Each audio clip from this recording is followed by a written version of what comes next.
What up? What up? What up, you guys? It's Blackwing 2040.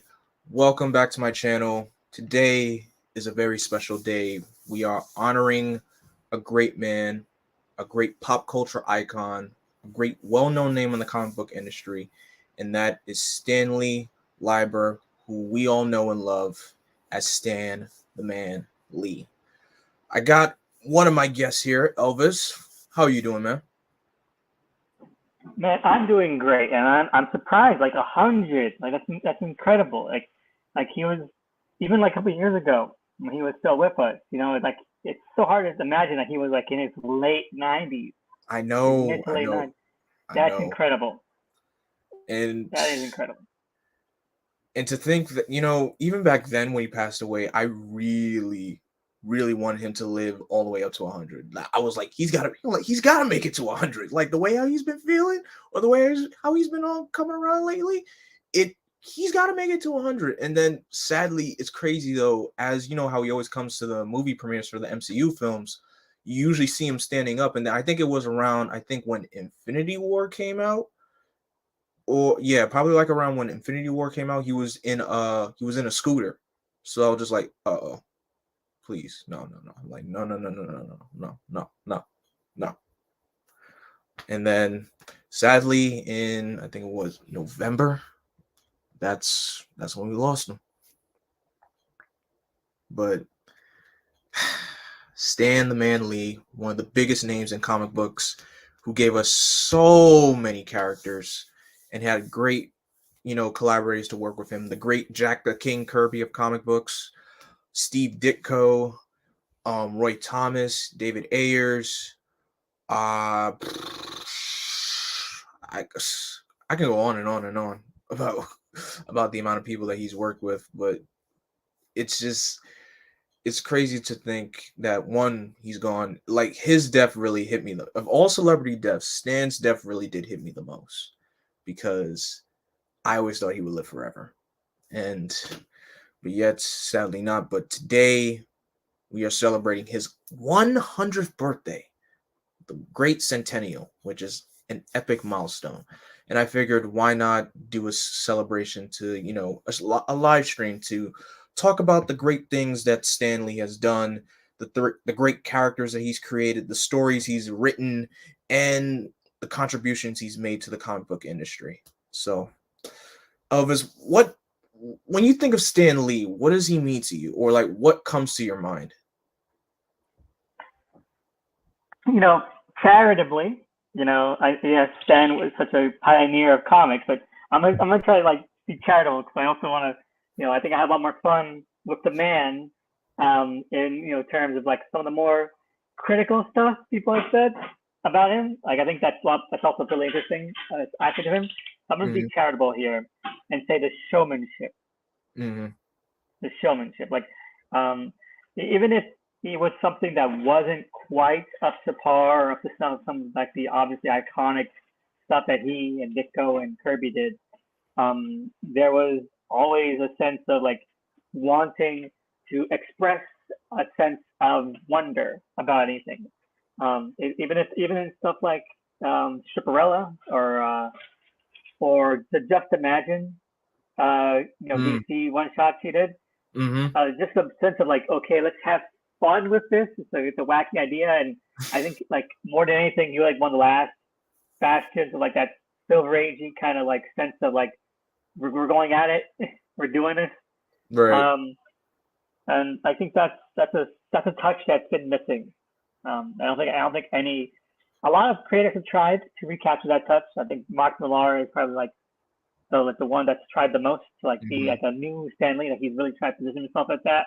But I don't think anyone's gonna really kind of capture that magic. Definitely not.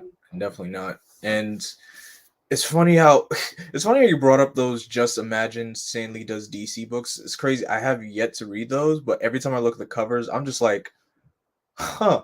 I'm like, DC Comics and Stan Lee's name on the same paper is something I never would have thought I would ever see, like ever.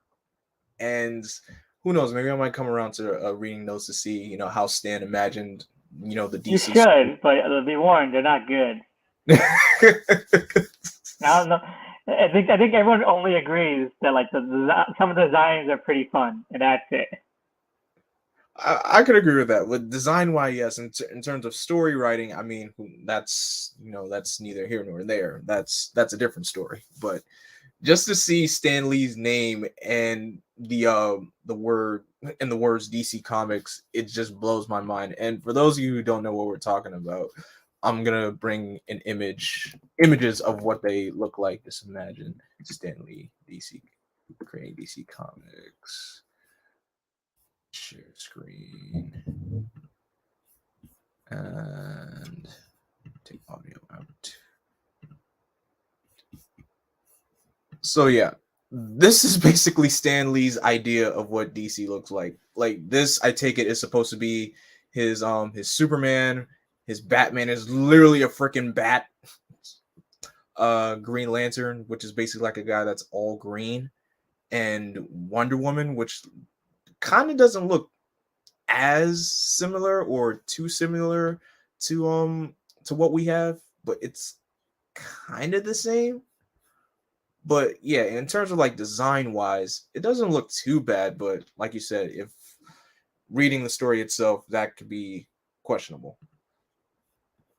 Because I'm looking at these designs and I'm like, very, very interesting, Stan. Very interesting. Very interesting. Yeah, I know. It's definitely worth checking out just for the novelty. Like I think that's probably the thing that appealed to him the most is the novelty. I think that's something that he always championed, just the idea of something, and that's I think that's what really carried forward a lot of his stuff. Like I always hear about the Marvel method and how Mhm. just like Stan's ideas and the artist kind of brought to life. They like drew the ideas and how sometimes people are like would say that was kind of an imbalance. Right. And it might have been, yes, I do think that there are cases where it might have been, but you can't fault the ideas. These are some wild, wacky ideas, and I don't think anyone else could have sort of helped shape them in the same way. Oh yeah, most definitely, most definitely. So, to those who don't know who Stanley is, if you don't know who he is, you've been living under a rock, or you're just too young to know.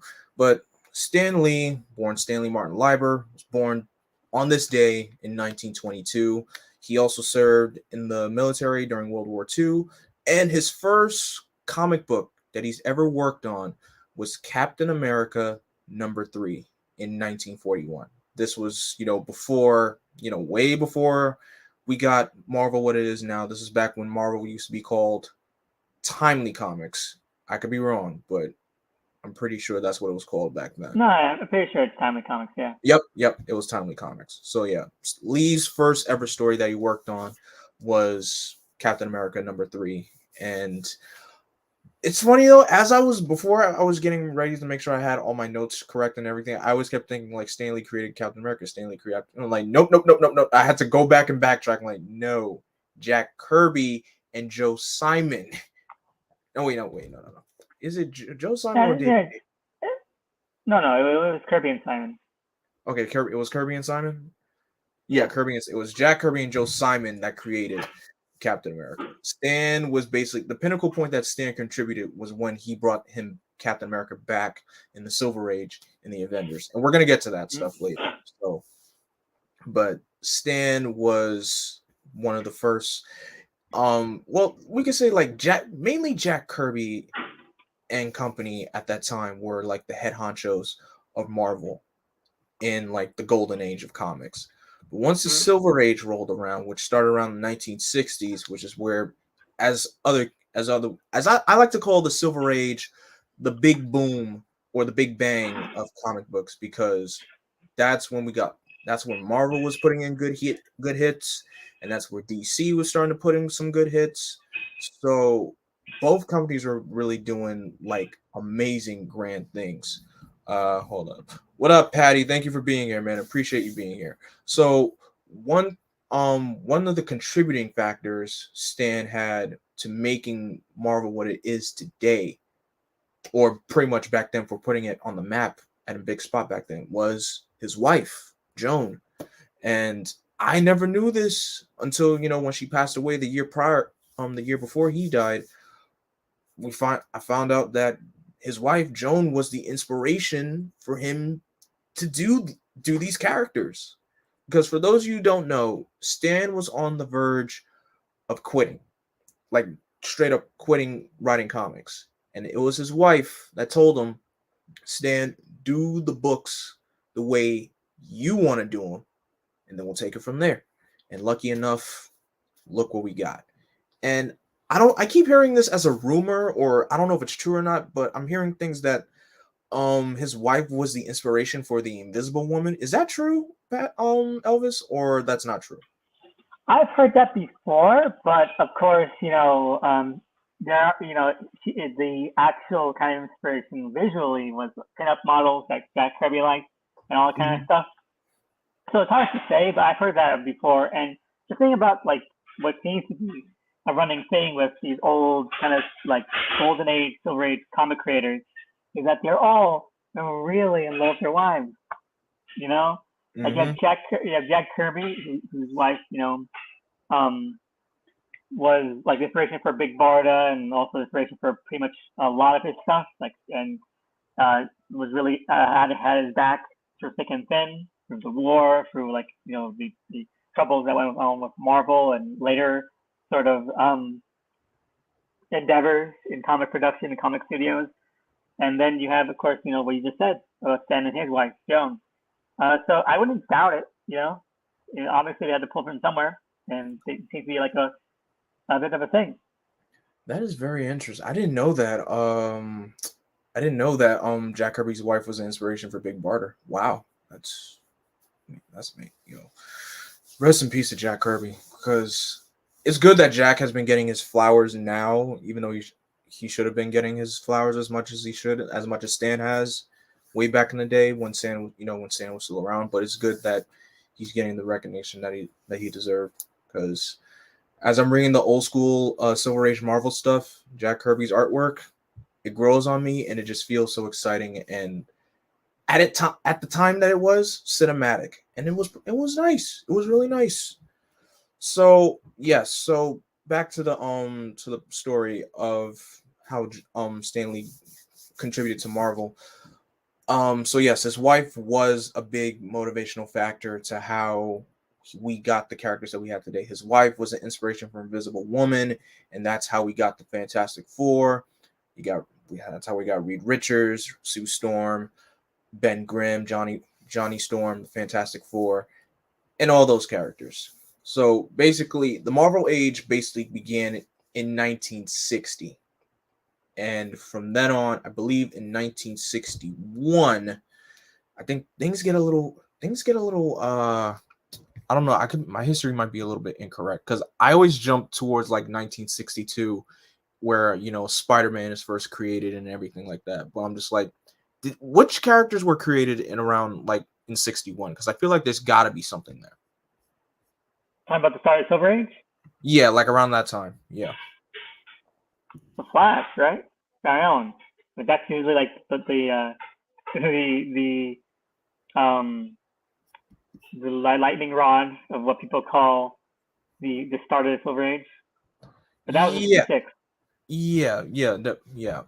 Well, yes, you're right.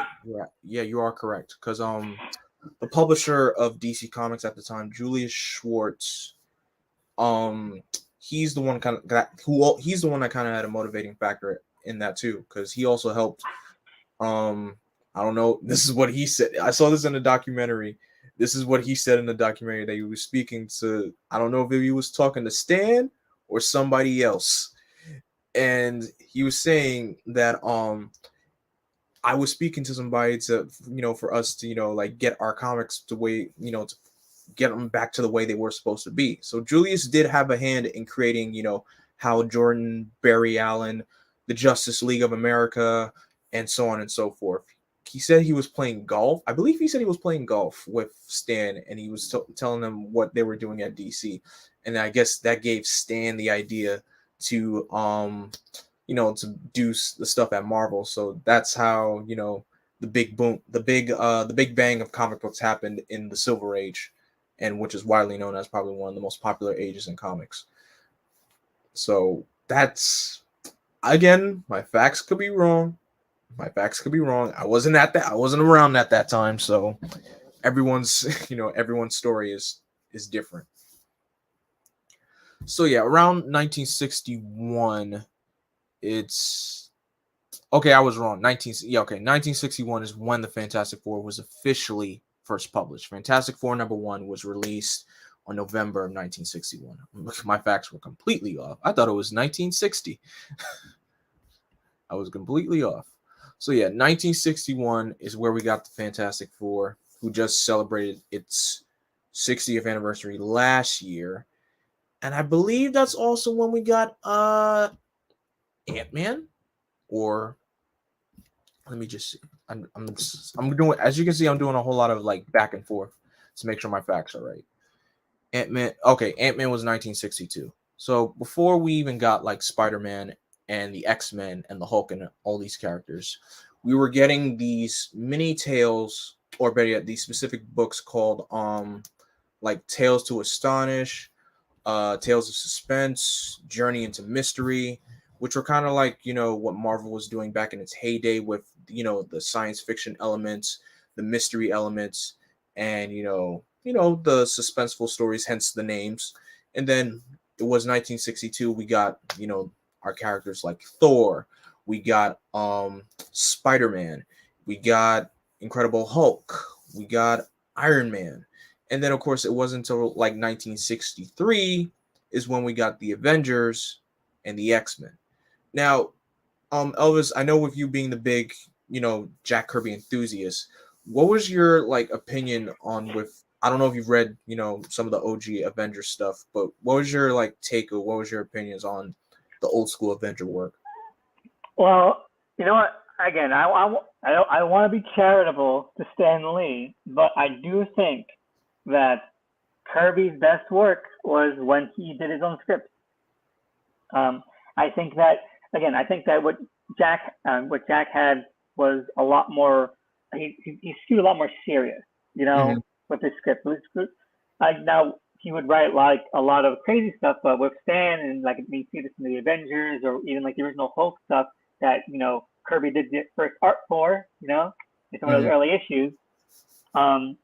You notice that there's a lot more hokiness, a lot more sort of jingo and jargon, in terms of like how people speak, a lot more catchphrasiness. Now, not saying that Kirby didn't also write some really silly, corny stuff. When he writes hippies, it's the most insane thing you could ever read. But there's a little more of an aw shucks kind of um, kind of style to Stan Lee's dialogue. And I do like the original Avenger stuff.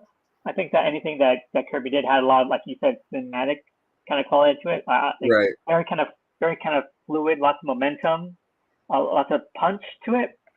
I think a lot of that really does hold up well. I think relatively. I do think that I absolutely adore the original Hulk stuff that Lee did. I think that's probably like some of Lee's best scripting Mm-hmm. is the Hulk stuff because like there's a weird amount of bite to it, you know, that you don't really see in Lee's other stuff. And like which is weird. I kind of wish there was more of that. You see some of it in some of the more kind of intense Fantastic Four story arcs, Mm-hmm. but in Hulk, especially because like Kirby didn't stick around for that long. There's lots of fun stuff in there. I think that's probably some of Lee's best work. It's funny how you Solo. mentioned how you bring up the Incredible Hulk stuff. I started reading like the back in the Golden Age Hulk stories, and it's a really like it's your regular monster story. Like first of Yes. all, I didn't. What really blew my mind is how Hulk had to. I mean, well, Bruce Banner had to go into a cave to like Oh, that to keep part's him. so good. Yeah, to keep Like, himself isolated from society, and also have Rick like Jones as as his stand associate. at stand, stand guard there. I think is that stuff is so powerful because like it's so good because usually like when modern writers pull back stuff, Hmm. from letters, they have to like, oh, we got to change it a little bit, in order to make it more modern.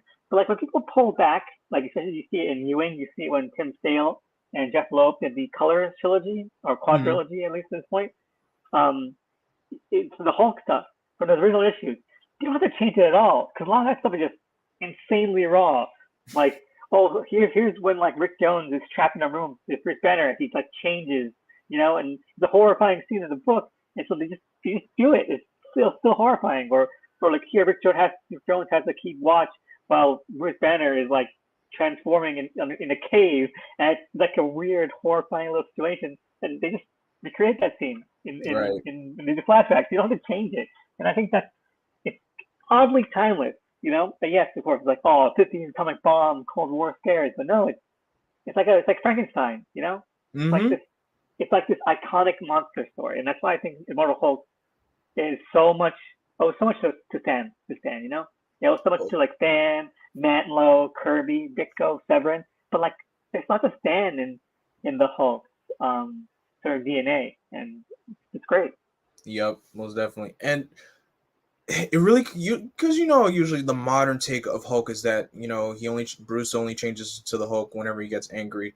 In this case, back in the old days, it's back in in like the golden age of Hulk.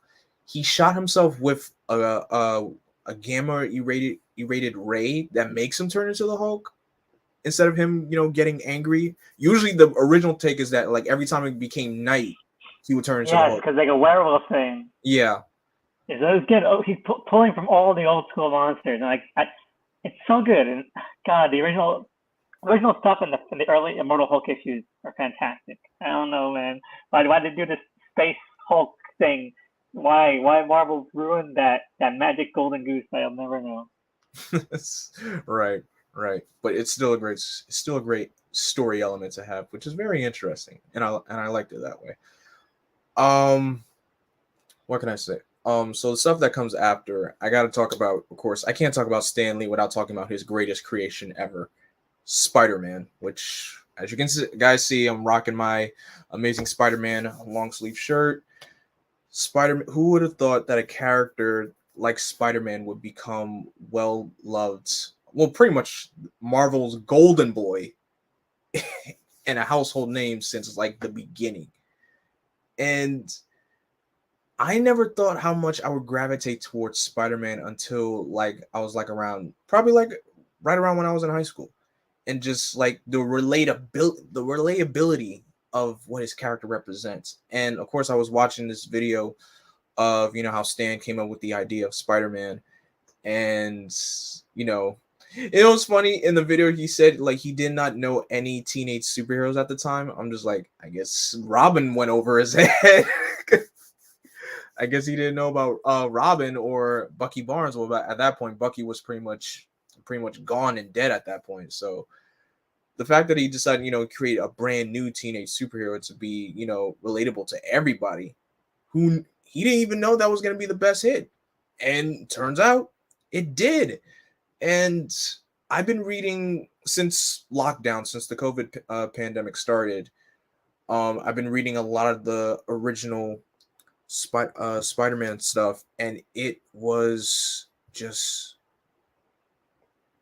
I'll admit it took some getting used to because it's old school stuff and old school writing, and of course like you said, the dialogue, it's very cringy and of its time, but I got used to it as I was reading it.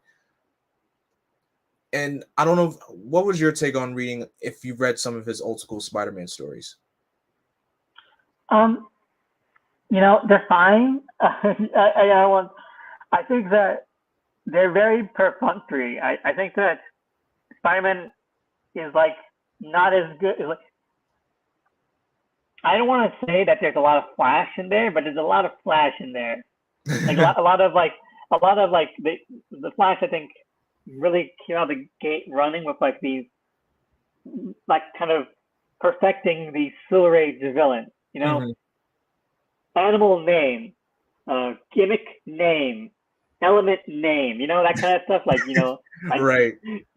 and it feels like Spider-Man is very much that mold, and like of course he's got a lot of animal motifs: spider, rhino, vulture, octopus.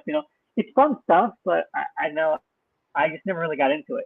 I tried reading it and like it's fine. I think the Ditko artwork is good, but is I don't I think that back then especially there's not enough fluidity, and I think that more modern techniques as like comics develop, I think really helped Spider-Man grow into his own. It feels like more of a proto concept at that point. Um, I think that once you hit like the late '70s, early '80s, that's where Spider-Man really kicks into gear. Hmm.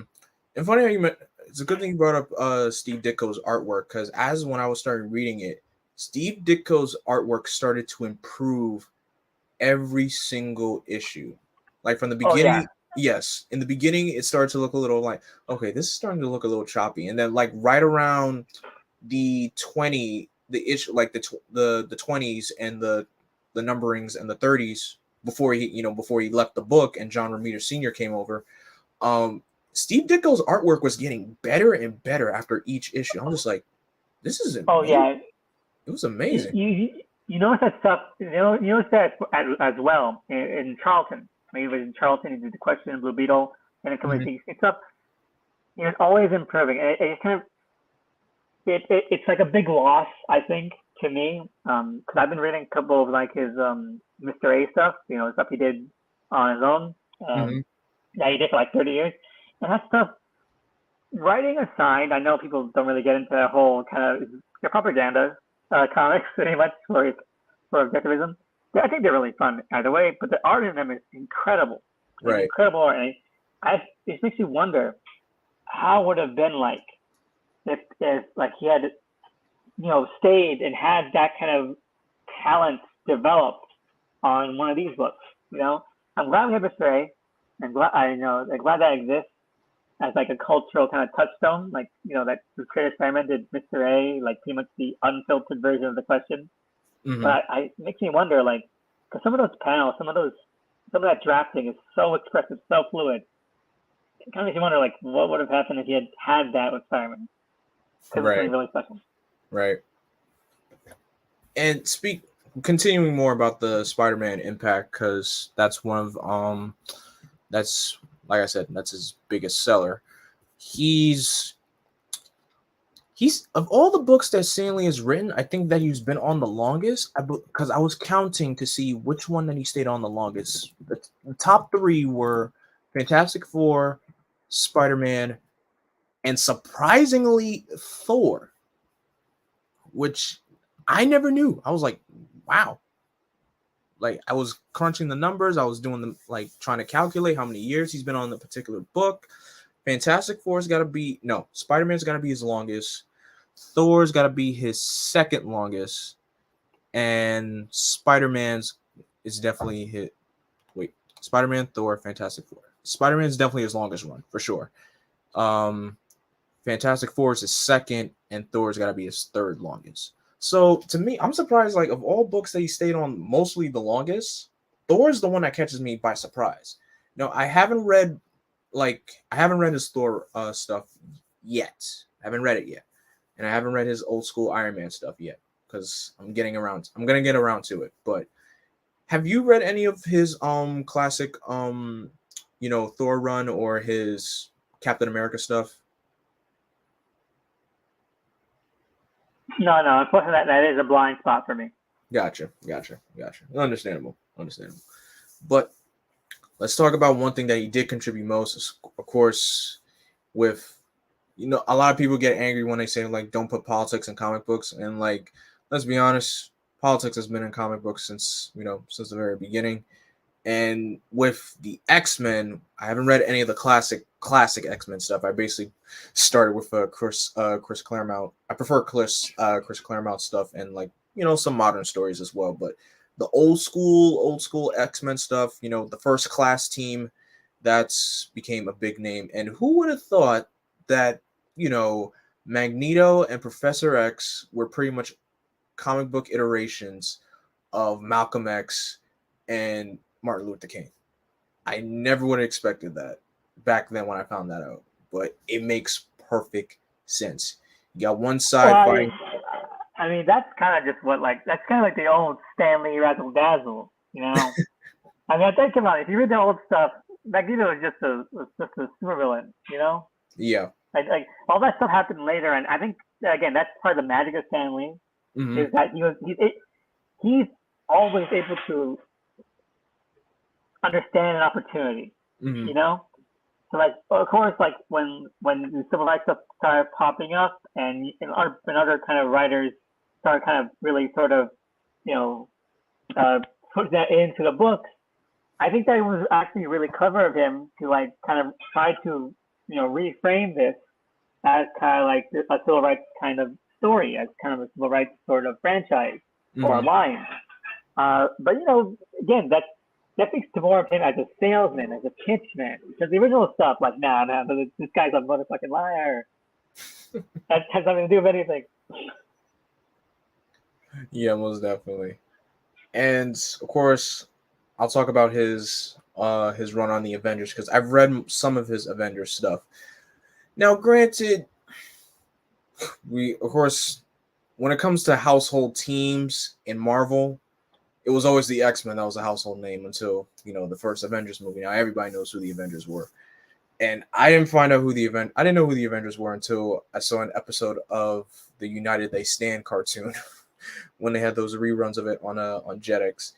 And even back reading the classic book now, I could see, and I'm going through I'm going through the history of seeing the covers of each Avengers book.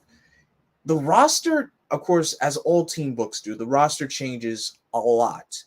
And it's like some people stay majority of the time, but it's like it's hard to pick like one specific era of the Avengers that you gravitate to the most. And with Stan and Jack and how they did the Avengers, how they just brought these a randomized group of heroes together like Hulk, Ant-Man, Wasp, Thor, Iron Man, and their first villain in the fight is Loki, who basically frames the Hulk for doing something. And then that's the first book. Then the second book, the Hulk leaves after at the end of the second issue. I'm just like, y'all just created the team. It's like the team dynamic changes so much, but it's something about I can say those first 4 or 10 issues of the Avengers as a whole are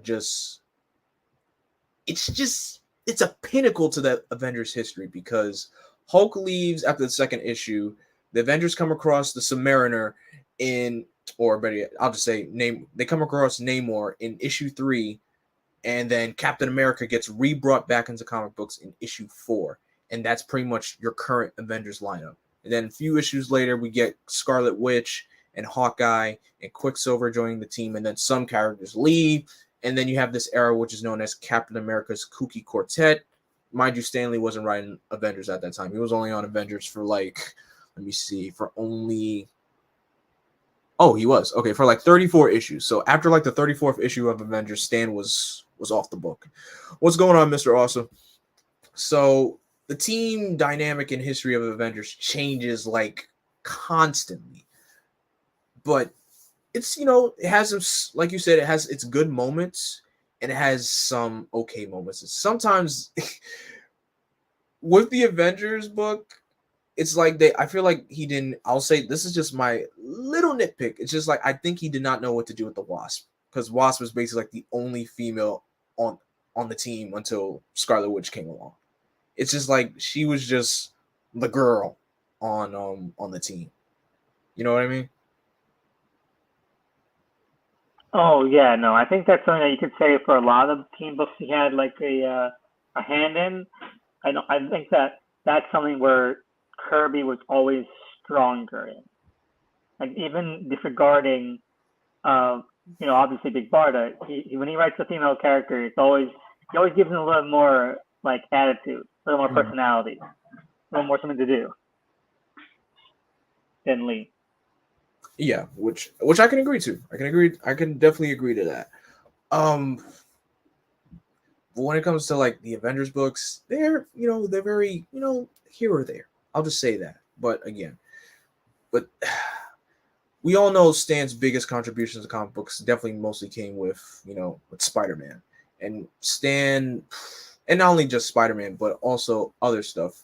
To my tokusatsu fans, a little history fact for you. Stan Lee actually kind of contributed with Marvel at the time. Marvel actually kind of produced some Super Sentai for those who don't know. Like for instance, some examples, only three of the shows in Super Sentai's early history. Battle Fever J, that show was produced by Marvel, and Battle Japan was like Japan's iteration of Captain America. And of course, on the team, you had the Pink Ranger of the team was known as Miss America, who was also a character in comic books until that character's name got relaunched into the character we know today as America Chavez.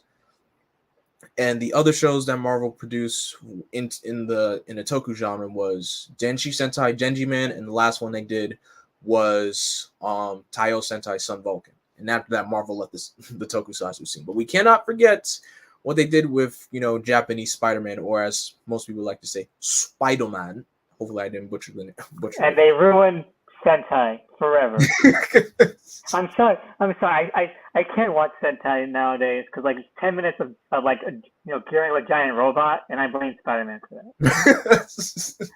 Giant robot was the worst in having a Sentai because like I know me. I like Go Ranger. I like it a lot. I like seeing them fight the henchmen, not like having to about a giant robot. Like, enough. That's right. I remember we did binge watch a few episodes of Go Ranger, and of course, when it comes to another Super Sentai fact, giant robots or the Megazord did not make its first appearance until Battle Fever J. That's where we got the first ever mecha. So you just made me connect the dots. So if it wasn't for the Spider-Man, the Toei Spider-Man, we would not have gotten giant robots in Super Sentai. Which I find very interesting, just seeing a Spider-Man controlling a giant robot. I just find that just like, what are the odds? it's just the concept is very interesting, but as you can see, when you look at it now, and just like this is on paper, it sounds cool, but when you see it, it's just like, but why? But I get where you're coming from. So back to like a little bit of Spider-Man history. Stan contributed to so much with Spider-Man's history with all the characters he created with Uncle Ben, Aunt May, the side characters like Flash Thompson, Harry Osborn, Gwen Stacy, Mary Jane Watson, Betty Brant, Jameson, Robbie Robertson, and the list goes on. And in terms of the villains, like these are some of Stan's. This is the early Spider-Man stuff has got to be some of Stan's got to be his best work on Spider-Man, from like the introduction to the Sinister Six, and as campy as the stories were at that time, I gotta say I love that story. I just love it. I mean, Elvis, have you read the original the first appearance of the Sinister Six before? No, I need to, because when that movie drops, I need to compare. Oh yeah. Without even giving spoilers, but it's just, I mean, is it alright if I spoil you of the book, or you don't care? No, I don't mind. I don't mind spoilers, but these are like 80 years old. Yeah, yeah, it is. So yeah, basically how that story how the story starts. All six villains are in the room. If for those of you who don't know the original lineup of the Sinister Six, it's Doc Ock, Vulture, Mysterio, Kraven, Sandman. Am I forgetting somebody? Did I say Electro? See, that's six of them, and you just like so many. Let me just. I'll try again. Doc Ock, Kraven, Electro, Mysterio, Sandman, and Vulture. There you go. That's your Sinister Six lineup. And so basically, they all draw cards to see what number, and whichever number they get, Spider-Man has to face them in that particular order. And the funny thing is, every Spider-Man's facing off the Sinister Six, and also the crazy thing is, while comics have this thing of pairing off to see like, meanwhile what this character is doing, you have other heroes contacting, or somebody, I don't know, I forgot which character in the comic book, somebody's contacting like the Avengers, the Fantastic Four, the X-Men. I don't know which character it was, but they're contacting the other superheroes asking, hey, have you guys seen Spider-Man? He hasn't been around lately. I'm just like, wow. And Spider-Man is basically facing off each villain one by one, and you have somebody making phone calls to say like, "Have y'all seen Spider-Man?" And they're all like, "No, we haven't. We haven't seen him. We haven't heard from him." And of course, this is also around the time where Spider-Man was pretty much like a solo hero. Like he did not want to team up with nobody. He was just all about being himself. And that's one thing I did have a little bit of a gripe with the Spider-Man stuff back in the early days, because just making him feel like a solo act, which exactly what he is. He still is to this day. It's just, his his attitudes towards other heroes, it just came off a little, snarkish. Like even in the very first issue of Amazing Spider-Man, he tried to join the Fantastic Four, but they told him no because they're a non-profit organization. I'm like, wow, that's wow. But it's still an interesting concept to see, especially with the Sinister Six story. And when Steve Ditko left the book and John Romita Sr. came onto the book, he contributed to giving us characters like the Shocker. For those who didn't know, John Romita Sr. created Shocker, which was a great first issue of his first appearance, by the way. He also created Mary Jane Watson. He's the one that gave us Mary Jane. And he gave us the Rhino. He gave us the second the second Vulture, Blackie Drago, and he gave us the Kingpin, and so on and so forth. Like there's so many artists that contributed with Stan to create all these characters in Spider-Man's library of supporting characters and villains and many, many others. Now Stan pretty much left the book.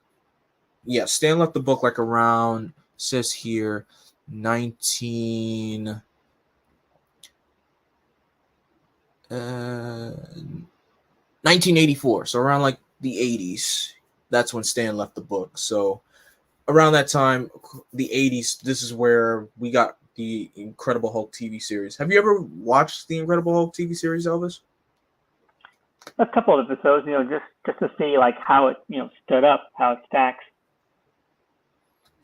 Yeah, I mean, I could never get around to watching it because it's like it's a product of its time. I'll just say that. It is.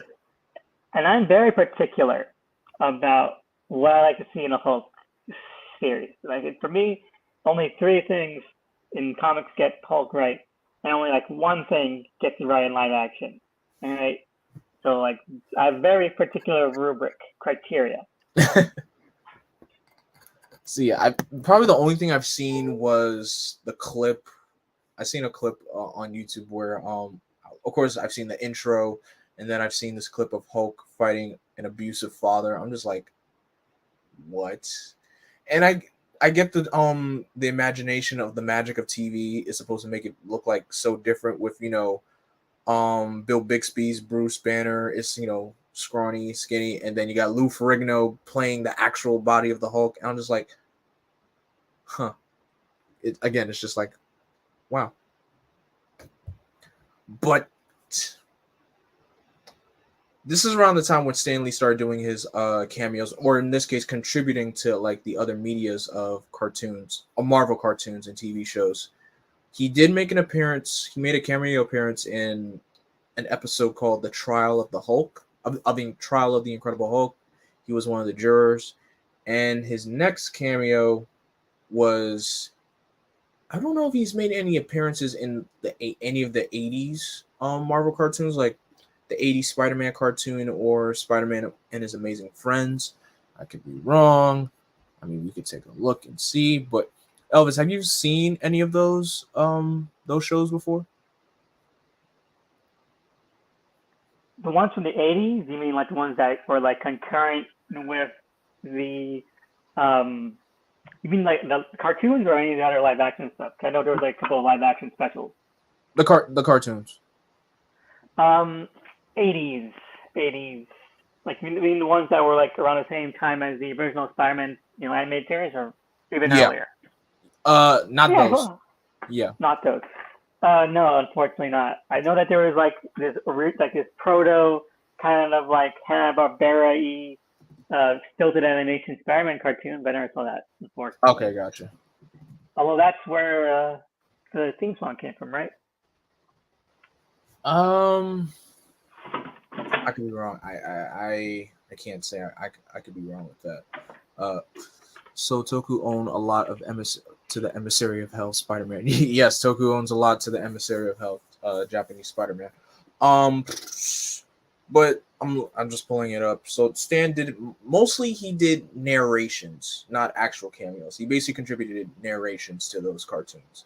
But of course, I remember, and this blew my mind when I first saw this episode in the '90s Spider-Man cartoon. In the final series, in the series finale, Stanley has a little cameo appearance. I'm just like, I'm like, whoa. I don't. Have you watched the '90s Spider-Man cartoon before? Of course, iconic. Yes. I watch all the time. I have like I think a bootleg VHS copy. I think of the original Green Goblin episode. Oh, nice. The Yeah, fact that you said, that that VHS also has I think the what's it called the what's his name the guy with the skateboard. You know, Rocket Racer. oh, oh, I know what you're talking about. Oh, I know what VHS you're talking about. The Ultimate That Villain Show. dude Wayne McDuffie hated. I didn't even know Dwayne McDuffie hated that episode or that character. No, he had. I think yeah. I think he hated that character. He hated the idea of that character and what he represented more than the character itself. Oof, that's. I mean, that's understandable. That's understand. That's understandable. But yeah, I know exactly what you're talking about. It was Spider-Man: The Ultimate Villain Showdown. It had like I would say three, but it was technically four episodes. Two episodes were Doc Ock focused. One episode was Green Goblin focus, and the last one was, like you said, the Rocket Racer focus and Big Wheel, which Yes, again, Big Wheel, Big Wheel. Man, that's the villain they should put in one of these fucking movies. no. He should be in the Sinister Six. You know. Big But that's, Wheel, let's, really? let's get that. Let's get that done, Sony. Oh my god, Sony needs to get their act together, especially with just giving any character in Spider-Man's universe a movie and thinking that's gonna make money. Well, they haven't been wrong yet. I mean, at least Venom, at least the Venom movies have been pulling a lot of weight. Yeah, and it's a shame that like they haven't released extended editions of those. I'd watch them. Uh, True. Anyway, you were going on to say Yes, yeah. As I was saying, so yeah, Stanley contributed to like narrations to the early cartoons in the '80s. Made a cameo appearance in the '90s, and then it wasn't until like the 2000, late 1999, 2000, early 2000s where we got the big boom of superhero movies. That's where we got Stanley starting to make his on-screen cameos. His first ever on-screen movie cameo was in the first X-Men movie. He was a hot dog vendor. And one thing we all know Stan was well known for was his cameos. I mean, the man loved doing those cameos. That was like his best. That was like his favorite thing to do with everything. And I'm surprised even some cameos I never thought he'd make cameos in movies. I thought he would do, like, for one instance, like his cameo in the Daredevil movie, because again I keep forgetting he also created Daredevil. But I'm like, Daredevil, and Daredevil is such a gritty, crazy movie, and yet his cameo is like right in the beginning of the movie. That's like the earliest Stan Lee cameo you would ever see in a movie. But yeah, the cameos were definitely Stan's, like, those were like his trademark. That's like his signature, and he's done cameos for, definitely. yeah, those are like his go-to. That's like his go-to thing, whether it's like in the movies or doing like probably like guest spots, like a guest star appearance in like a TV show, like in the Big Bang Theory, which I have not watched that episode. I just saw clips of Stanley in the show. I just haven't I haven't seen the full episode of it. But he's also done animated voice roles, like in the Ultimate Spider-Man cartoon, Spectacular Spider-Man. Yes, Stanley was in the Spectacular Spider-Man cartoon. You just gotta, listen real hard. You can tell which character is him. He's done, what else is? Oh, of course, The Simpsons. How could we forget He had a little cameo in The Simpsons. The Amazing Spider-Man Into the Spider-Verse have a toss-up in having the best Stan Lee cameos. That is true. I could agree to that. I could agree to that. We'll get to that. We'll get to like discussing our best or like our favorite Stan Lee cameos. Um he's also done narrations again for video games like for Lego Marvel Superheroes. He did narrations and also he was a playable character in that game, which is amazing. Probably one of the best characters to play as in the game. Narrations. He did narration for Spider-Man Shattered Dimensions, one of my favorite Spider-Man games as well. And of course, made his final one of his final cameos that he's done in video games was in the Insomniac Spider-Man video game, which was a nice one. And also in the Miles Morales video game, there's a statue of Stan in the game, and I love how Insomniac put that in there because it didn't matter no matter what Spider-Man it was. Stan loved.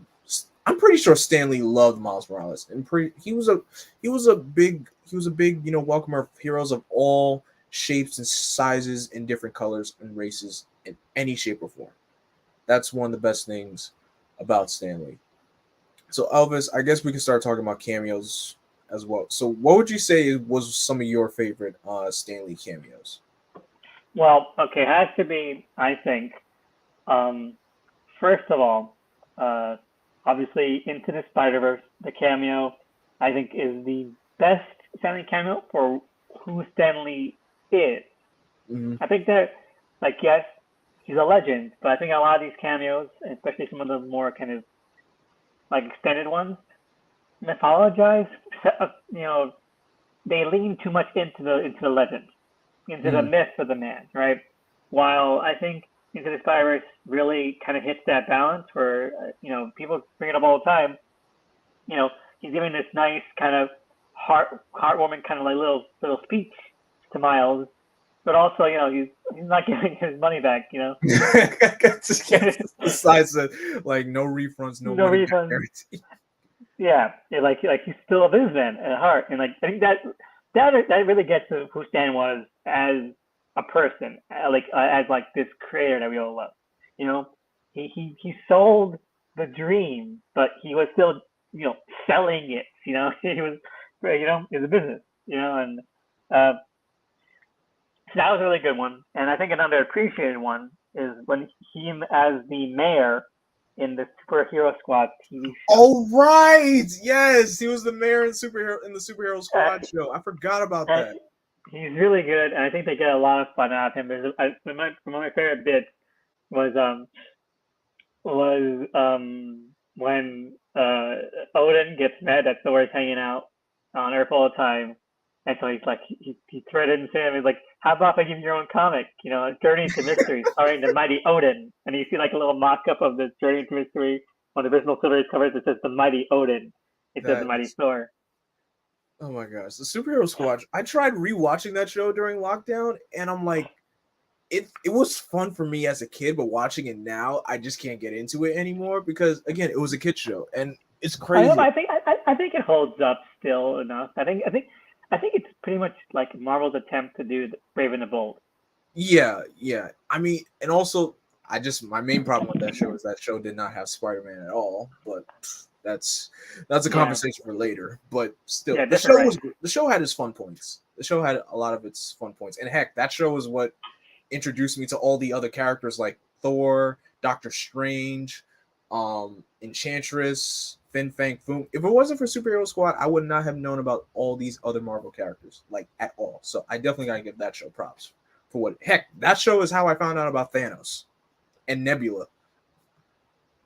So that show definitely has a main staple in my childhood. I'm surprised you didn't say your favorite cameo of Stan was in Ang Lee's Hulk movie. I mean, he's only in it for like 2 seconds. Again, but like, I like that movie for other reasons. I mean, it's a great movie. But in terms of like Stan, like as a role, I think yeah, it's gotta be Into the Spider-Verse and Superhero Squad, maybe Spider-Man 2, Oh, with or was that, it, or was it 3? it's three where he actually has like a dialogue. and that's actually one of my favorite Yeah, cameos. And I in guess terms one of man can make a difference. yes, enough said. And in terms of Yeah. my favorite Stan Lee cameos, Spider-Man 3 is definitely one of them because just seeing him just standing there talking to Peter is like, I guess one man can make a difference. That was beautiful. My second one definitely has to be his cameo in Guardians of the Galaxy Volume 2 where he's talking to the Watchers. I'm just like, what? It created this theory that Stan is actually like a Watcher, just being in the Marvel universe, and that's saying he was there all around the whole time. So that's definitely something that I found super dope. That was really dope. Um, Another cameo that I liked from him that was in the Marvel universe. Dang. Uh I don't know. I think it's just those two that really stick out to me. But in terms of just like ones that are just like that are just regular and fun, I definitely say his cameo in the first Thor movie where he's driving a truck to pull up Thor's hammer and he goes like, "Did it work?"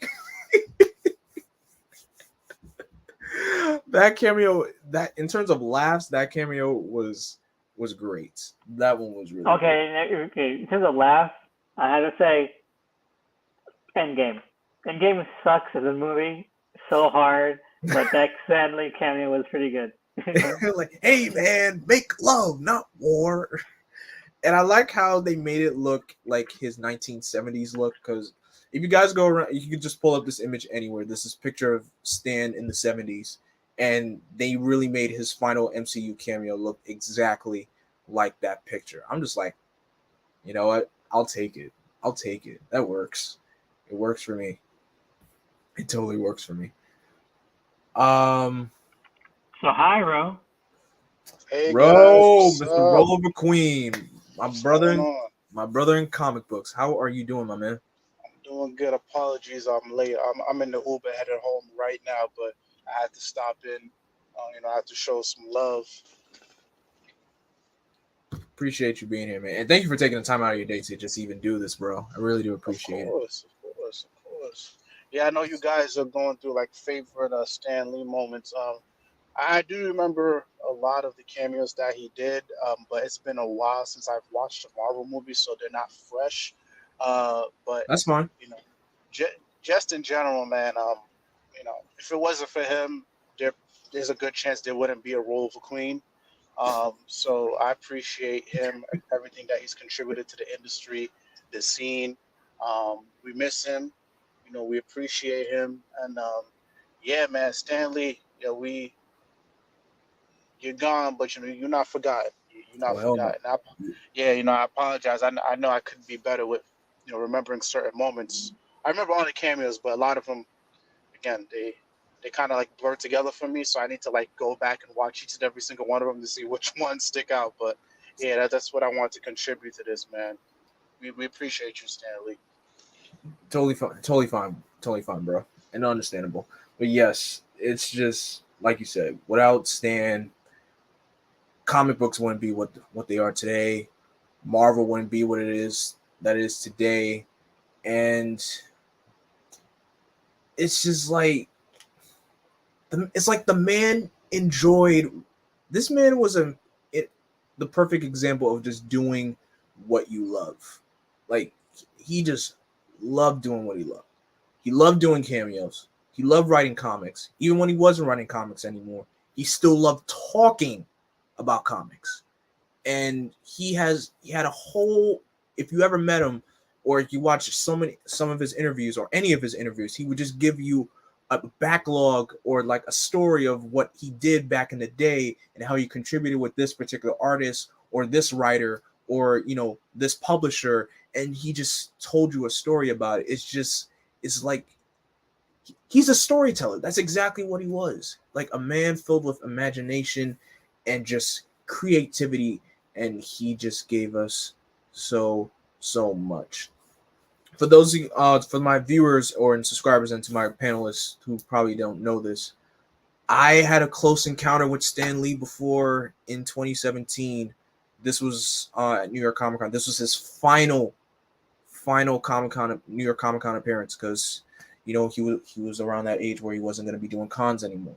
So I was roaming the show floor. I was on the New York Comic Con show floor. Uh, I'm by the Marvel booth, and then as I'm walking, I see him just doing a signing. I was like, "Oh!" I'm like, "It's him," and I kid you not, I am so frozen that I can't even move because I'm just in shock and awe that he's just like, it's him. He's right there. Like, just like I've seen this guy on my TV and movie screens. I've heard his voice for years throughout my life, and he's sitting right there in front of me. And once at that point when he was doing I think he just signed the last book that he was doing. He was getting up, getting ready to leave, and I just wanted to walk over to him and just to get a handshake.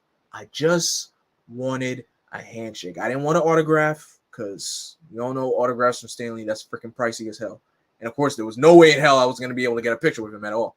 So I just wanted to get a handshake from him.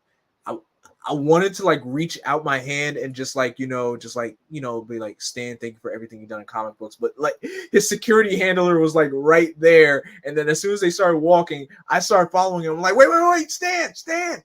And I'm like a paparazzi person following him on the con floor. I'm just like, damn it. Like, damn it.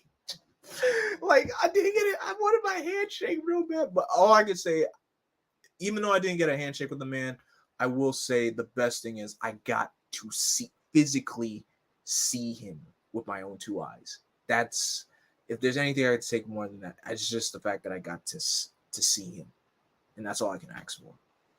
Yeah, I kind of want to add in as well. I was checking out the Three Black Geeks. They did a recent panel for JDF. Rest in peace. Rest in peace, Um, JDF. and I guess they played a clip. I had no idea this clip existed. But in retrospect, I'm happy it happened. Apparently, Stan Lee dropped in when JDF was doing a panel, and he just showed him so much love. He gave him his cred, he gave him his flowers. In hindsight, since they're both gone, but it's good to see that. Even though I feel, it's I feel like Stan Lee was just in such like a higher place because he's like, the head guy of Marvel. Then you got Power Rangers, which is kind of a little lower on the totem pole. But it's good that he saw Power Rangers and stuff like that as equals. And he didn't feel like he was above it. He didn't feel like he was greater than coming up to a panel and just showing love to what we deem I mean, as he one of the wanted to greatest. produce Power Rangers initially before Saban came on. I remember hearing a little something about that. Yeah, that sounds He familiar. wanted to bring Bioman to America. That Yeah, was he his thing. did. He wanted to bring. So like I can understand like he would like still be fond of the property, Yeah, obviously, and like he probably like okay, he probably knew it at peak like I could have done that. That could have been me, and so it makes sense that he would know JDS, because the yeah, face of the franchise for so many years. yeah, and that was a beautiful thing to see, man.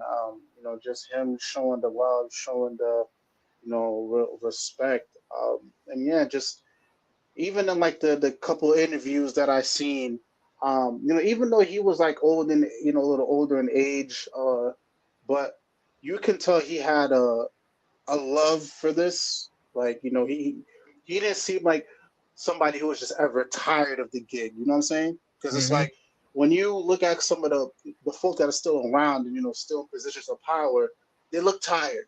Like no disrespect to Jim Lee, but Jim Lee looked tired these days. But when you look at Stan Lee, especially during his last days, it's like he still had that spirit. He still had that energy. He's like he still had a love and a hunger for the game that was just infectious. And I, I don't I don't know how long I'm gonna stay doing this comic book shit, but I could only hope that even in my older years, I still have that same love and that same passion for the industry as he did. So yes, salute to him for real. Most definitely. It's funny. It's actually a good thing you brought up that JDF and Stanley video because rest in peace to both JDF.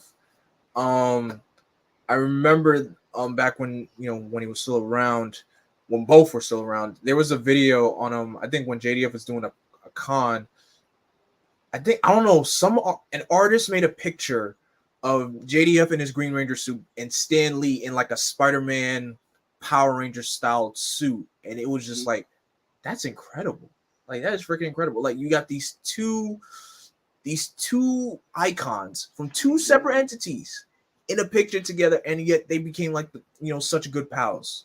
Just, and it's just, again, it blows my mind that Stan does this for people, and he's just a big contributor to the comic book world and to the comic book industry. And speaking of Rose, since you just got here, one of the early things that we talked about was like how Stan got into the game, his earlier creations. What were some of your favorite characters that Stan has made? You don't have to say you read some of their early stuff, but if any of the characters that Stan Lee has created, what was one that you really truly adored? If I'm not mistaken, I know he was very involved in the creation of like Black Panther, if I'm not mistaken. Yep. So that's definitely like the one that sticks out to me the most, especially with the recent success of Black Panther. So that did wonders, for Black folk, people of color, to see a character, that's just like grown to prominence, especially in the last couple of years. Don't know. Again, I apologize. My history's bad. I don't know how much of a hand he had in Daredevil. But oh, he created Daredevil. Okay, yeah, Daredevil. Absolutely, Daredevil is it's my number one Marvel character at the moment, and that hasn't changed. So salute for that, because I'm a huge Daredevil fan right now. Loving what's happening with the character, especially in the comic books, and all of that is attributed to the good work that Stan Lee laid the foundation for. So yeah, those are the two that come to mind like right off the bat. Gotcha. And I'm gonna duck out, but I'm gonna log back in on my laptop because I'm using my phone. I got you. No problem, man. But yeah, definitely, Stan definitely had a contribution to Daredevil, which for some reason I haven't been much like an avid Daredevil reader. I've only read what's Kevin Smith's, the director, comic book writer Kevin Smith's run on Daredevil, which was really awesome, by the way. It was really dope. But in terms of like older Daredevil stuff, I know everybody says Frank Miller is like the goat of the goats when it comes to the classic Daredevil stories, which I understand, which I can get. I might get around to like reading it because, when it comes to Frank Miller's Daredevil, people always bring up that one issue where, Bullseye kills Elektra. And when it comes to like modern Daredevil, it's always Chip Zdarsky, which I could see why people love Chip's Daredevil work. I haven't read it yet, but I could see why the love and the joy is there for that particular stuff. But what else can I say? What else is there to say about Stan Lee that hasn't been said? And the fact that if he was still around today, he would have been 100 years old, and still enjoying this, the work that he does. Because one thing I love that I atone to this saying, if you enjoy what you're doing, you won't have to work a day in your life. If you enjoy what you're doing, you never have to work a day in your life ever again. So Stan Lee is definitely a perfect example of that phrase, because just yeah, I mean, I don't know what else is there to say about Stan. Like, I mean, yeah, good thing I popped in when I did. He's a perfect example of that, right? Mm-hmm. Because I think the goal would be, after a certain point, if you're working, you would love to enjoy what you're doing, right? Especially if it's than others. And again, as somebody who would hope to stay around, doing this comic book thing in whatever form or fashion, I hope I continue to stay, happy with what I'm doing, whether I get paid or not, because it's a beautiful thing. And it's a beautiful thing to love what you do. It's a beautiful thing to have a passion for what you do. And yeah, he's a good example. He's a good example of all that. Yeah. Yep. especially there's a motivational video on YouTube. Well, I'm pretty sure everyone has probably seen this on the video somewhere. He says, if you have an idea that you genuinely think is good, do not let some idiot tell you that is not going to be good. So basically, this goes for like all creators in general. If you got something that you know, that you love, that you think is going to rock, shoot for it. Just go for it. And this, I could definitely use that as like my creative mantra as well, because as creators, we always come with those writer's blocks. We come with those creative blocks in our head and be like, nah, this is gonna suck. I'm like, nah, somebody's already doing this. I'm like, nah, I don't know how to make this work. But you never know. You never know. You never know. It may not work for some people, but when you put it out, someone will be like, I want that. I like that. I like what I see there. Someone is gonna be like, I like this stuff. And that's basically what Stan Lee contributed to this world. Yeah. And the great thing about Stan is that even when he passed away, I mean, not even before he even passed away, he still had a solid respect for the competition company. Like, there's a video where someone asked him what's Stan Lee's favorite DC character. He said Lobo was his I'm like, okay, Lobo? That's a wild one. That's a real wild character to say. But hey, that's one character that he said that you really love. And you know what? I gotta give the man credit. And he even contributed to Elvis talked about this early before you got here, wrote. He even had this little mini series of like it's like a what if, or like a just imagine if Stan Lee created DC. And he has this whole series of like in his mind what the characters look like. What would Superman look like, what would Batman look like, Green Lantern, Wonder Woman, Aquaman, Flash. I haven't read it. Elvis has read it. He said, it's pretty interesting, but it's not. He said it's not the best, but it's experimental, as you would say.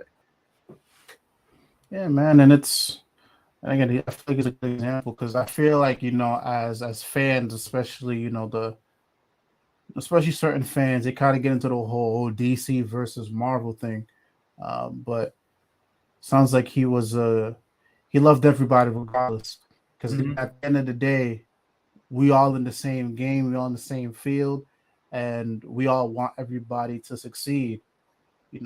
So it's cool to see, man. Like now I'm wondering, what would DC look like? Especially now in 2022, 2023.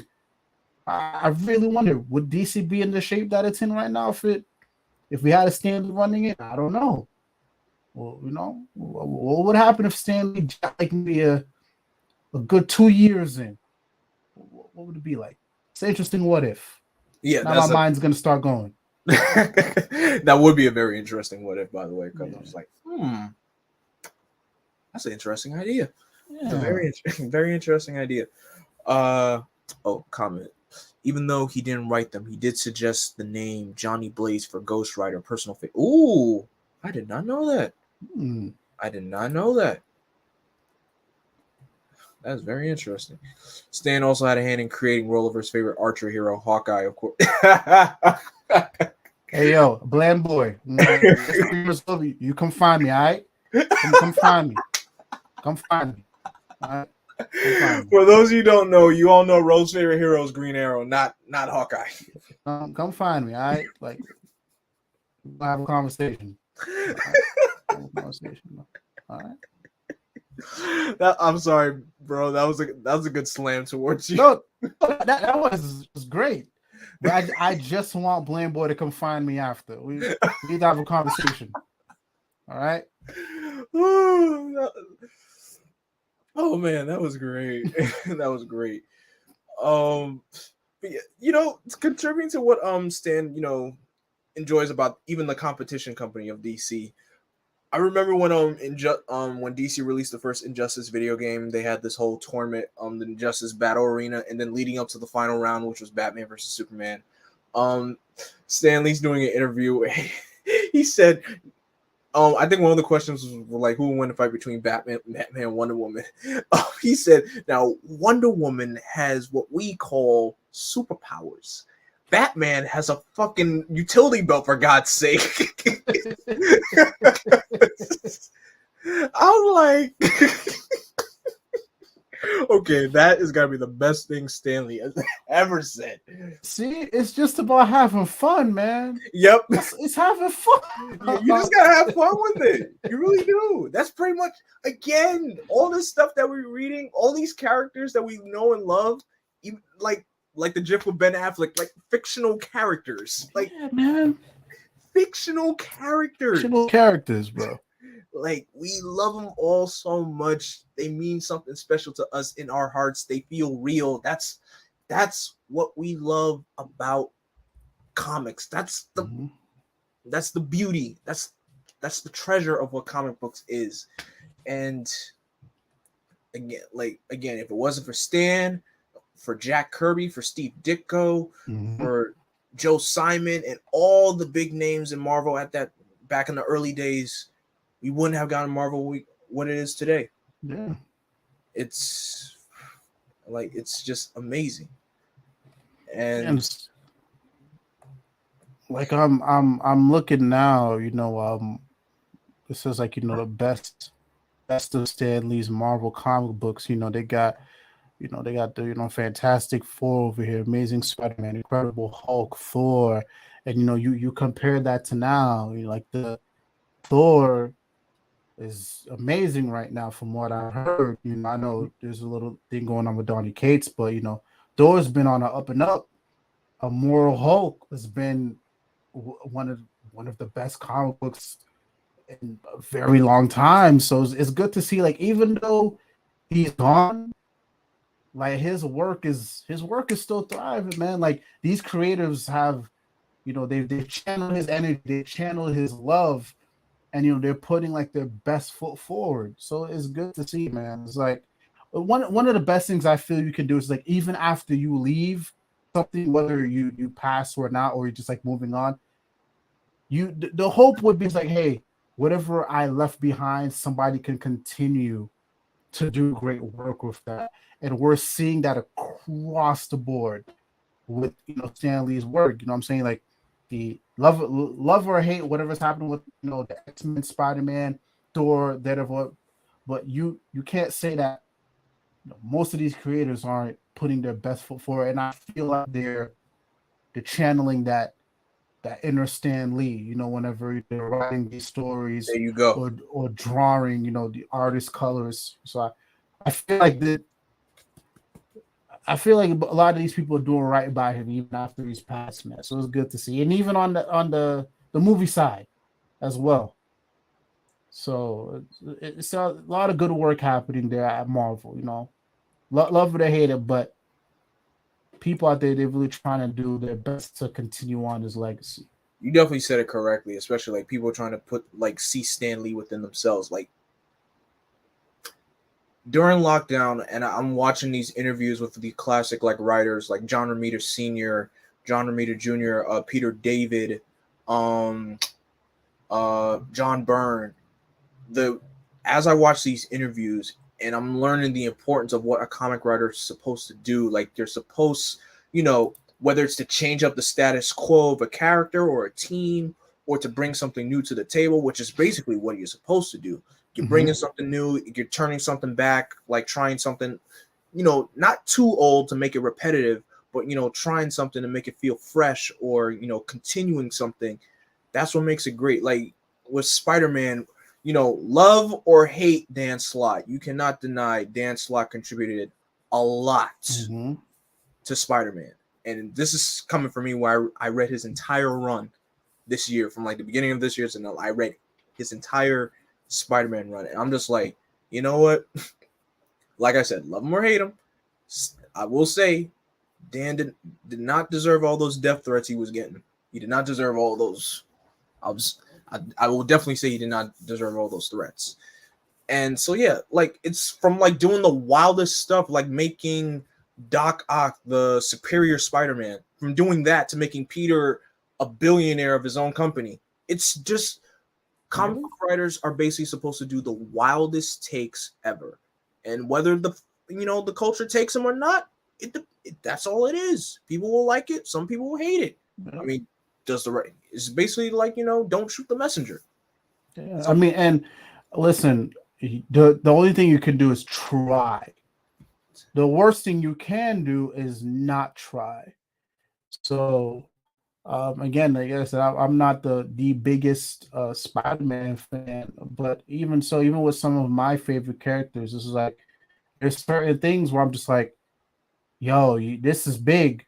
Are you sure you want to try that? And sometimes it hits, sometimes it doesn't. But the fact is, like, you're still taking a risk, and that's what a lot of this game is. Even as creators ourselves, it's a risk.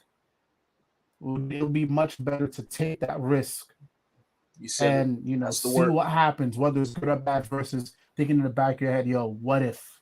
Yep. You said the right word for it. Risk. Risk. That's the word. Yeah. That's the word for it. So, I mean, we gone on and on. I don't know if there's anything left to say about Stan. Elvis, you got any last words or any thoughts or remaining thoughts you want to say about Stanley? Not really. I think that we really have gone over a lot. Again, it would be impossible to fit in as much as he did in his lifetime into like one video. Yes. Yeah. So I guess the last thing I want to mention is that he was inspiration for Overkill, the iconic Spawn villain. So thank God we have that.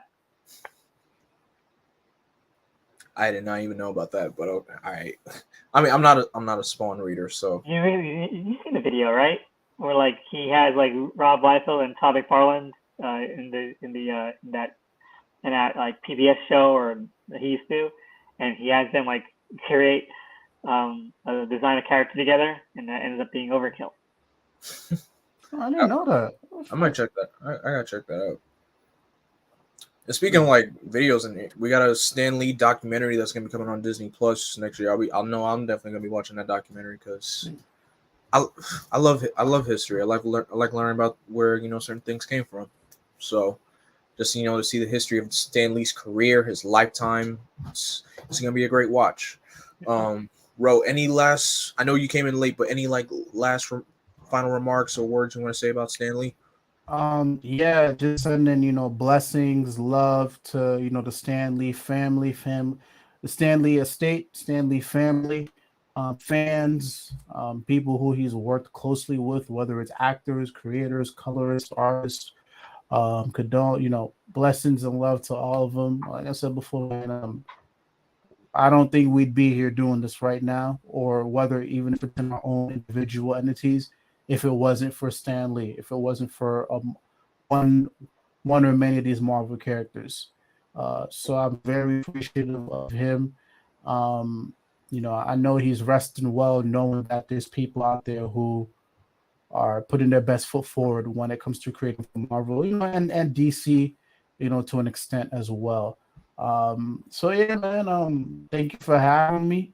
Apologies for being late, but I'm glad I was able to, throw in a couple of words here and there. And yeah, like I said before, man, Stanley, you're gone, but you're not forgotten.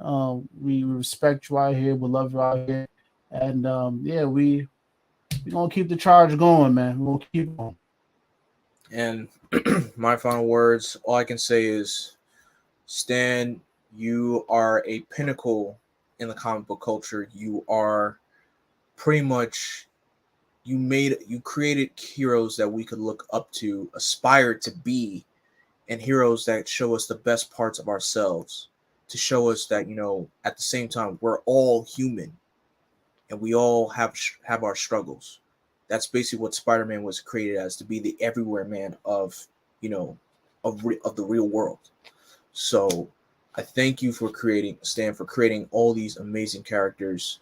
You've been an inspiration to so many people's careers as a creator, as a comic book writer, and just just as an artist, period, as a creator, period. You were just an inspiration to us all. And if it wasn't for you, I wouldn't be the big Marvel fan that I am today. I wouldn't be able to share my love and joy of comic books, period, if it wasn't for Stan Lee. Because, especially being as a as being a man of color, you don't really hear a lot of people, us men of color talking about, like, our love, just to share our nerdy side. So that's just, and I definitely gotta say, if you a person of color, or just like if you got a nerdy side to yourself, share it. Yep. Share it. Be true to yourself. Yes. Just share it. And I just say thank you to Stan Lee for just being for being there. I'm so glad that I got to see you when I did. I never got to, even though I never got that handshake, but it doesn't matter. As long as I got to see you, that's all that matters. We lift you up, good sir. We say happy 100th birthday to you. Continue to rest in peace. And we thank you. Bless up to the Stanley family, the Stanley estate, Stanley Foundation, everything that's under his name. Thank you, Stan. Thank you. And with that being said, folks, I thank you guys so much for being here. I shout out to my panelists, Elvis, Ro. Thank you guys so much for being here. No matter the delay of the time, but it doesn't matter. You guys are able to be here. Pleasure. I definitely appreciate it. So, Elvis, where can everybody find you? You can your social media plugs and your other extracurricular plugs that you got. Well, you can find me on Twitter at the Snickman. That's THE_SNICKMAN, and also on my own YouTube channel, Unsourced Radio, where I do my own kind of unboxings, reviews, somewhat deep dives. I'm trying to get back into it next year. I kind of fell off the wayside, but trying to get up and at them. Got a bunch of new stuff going on next year. Bunch of new comic stuff. Nice. And my brother, Roll of a Queen, where can everybody find you? You can find me on Roll of a Queen _ on Twitter, Roll of a Queen _ on Instagram, I believe. I have 2 accounts. I don't know which one is which. You can find me on YouTube, Roll of a Queen Reviews. I just dropped a video showing tribute to TJ, first Blackwood Ranger, so please go check that out. That's been doing crazy numbers. So thank you for all the support. Me and Elvis and AJ will be back early 2023 with the Comics Code Authority podcast. So please look out for that. And yes, thank you for the love. Thank you for the support. Blackwing, thank you for having us. And no problem. And also, I gotta give you your props, bro, for you, Vaughn, and Five for just doing a whole freaking live stream with Selwyn Ward, just celebrating the importance of TJ Day. I did not expect that. It went from y'all doing like a podcast episode on the Legion of Boom podcast, and now y'all doing a freaking live stream with the man. I'm like, hey, listen, Vaughn was like the main person putting that together. But yeah, it was a pleasure to be a part of. So I'm thankful for the opportunity, man. We always got to show love to our, got to give flowers, to our Black actors, Black creatives, while we still have them. Yes, man. Yes, amen to that. And definitely shout out to Vaughn, Mr. Cooper 92, bro. You're doing the Lord's work. Man.